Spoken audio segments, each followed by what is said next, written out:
Assalamualaikum warahmatullahi wabarakatuh. Perkenalkan, saya Naufal Rozan, NIM D100210088, Prodi Teknik Sipil Universitas Muhammadiyah Surakarta, mata kuliah Kimia, dosen Nur Khotimah Handayani.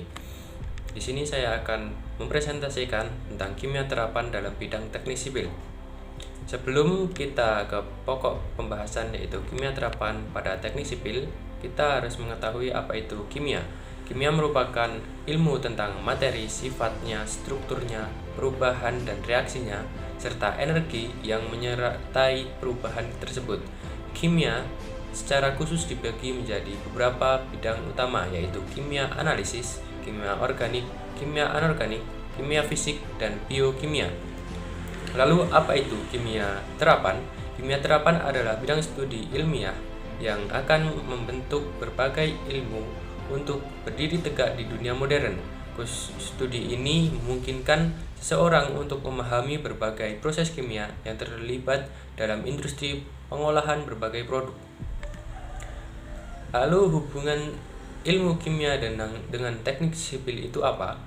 Memahami konsep kimia dasar tentunya penting dalam bidang teknik, salah satunya teknik sipil, karena ada banyak aplikasi dari ilmu kimia dalam pekerjaan teknik sipil.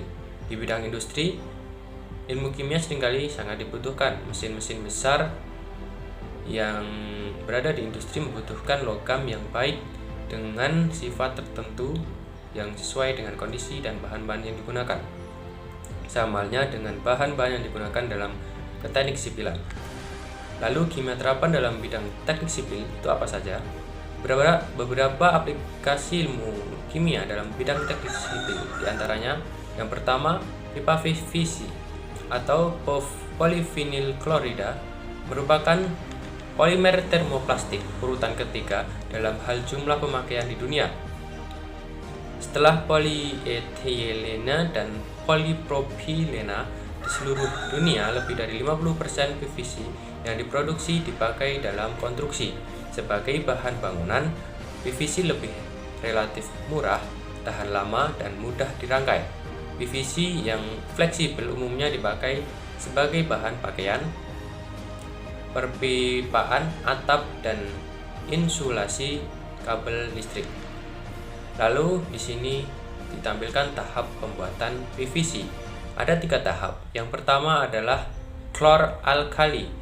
Di sini menghasilkan produk utama yaitu gas klorin atau Cl2. Tahap yang kedua yaitu EDC atau VCM. Di sini menghasilkan produk utama yaitu monomer vinyl klorida atau VCM. Yang ketiga adalah tahap polimerisasi, yaitu di sini terdapat proses polimerisasi dari vinyl klorida atau VCM menjadi resin polyvinyl klorida atau PVC. Kemudian ditampilkan proses pembuatan PVC. Di sini dari salah satu perusahaan yang bekerja dalam produk PVC. Di sini ditampilkan dari awal yaitu bahan pembuatan, lalu tahap-tahapnya sehingga menghasilkan produk-produk di setiap tahapnya yang kemudian menghasilkan PVC plant. Yang kedua, semen. Semen merupakan bahan dasar dari pembuatan bangunan. Semen Portland atau Portland semen atau semen hidraulis merupakan bahan ikat yang banyak dipergunakan dalam pembangunan fisik. Semen Portland disebut juga semen hidraulis karena kemampuannya mengikat atau bereaksi dengan air dan mengeras di dalam air. Semen berfungsi untuk merekatkan butir-butir agregat, selain itu untuk mengisi rongga-rongga antar agregat sehingga menjadi suatu massa padat dan kompak. Walaupun jumlah semen hanya kurang lebih 10% volume beton. Di sini ada penyusun semen, yaitu pada tabel unsur kimia penyusun semen ditampilkan kapur, silika, alumina, besi, magnesia, sulfur, soda, dan soda atau potas. Kemudian dalam produksi semen, oksida-oksida berinteraksi satu dengan yang lain sehingga terjadi perubahan susunan kimia yang kompleks. Pada dasarnya terdapat 4 unsur yang paling penting, yaitu trikalsium silika, trikalsium aluminat, tetrakalsium aluminoferit. Lalu di sini ditampilkan proses pembuatan semen yang pada awalnya dari batu kapur dan bahan lainnya, kemudian melakukan proses pengeringan pencampuran, penggilingan, suspensi prapemanasan, rotary kiln, lalu ada proses clinker dan penambahan gypsum, kemudian penggilingan, jadilah semen, Portland. Yang ketiga adalah beton. Beton adalah sebuah bahan bangunan komposit yang terbuat dari kombinasi agregat dan pengikat semen. Bentuk paling umum dari beton adalah beton semen Portland yang terdiri dari agregat mineral, biasanya kerikil dan pasir, serta semen dan air. Beton menjadi padat karena semen berhidrasi. Hidrasi semen itu sendiri merupakan suatu reaksi saat semen terkena air sehingga membentuk kristalisasi pada semen yang hasilnya adalah semen mengeras.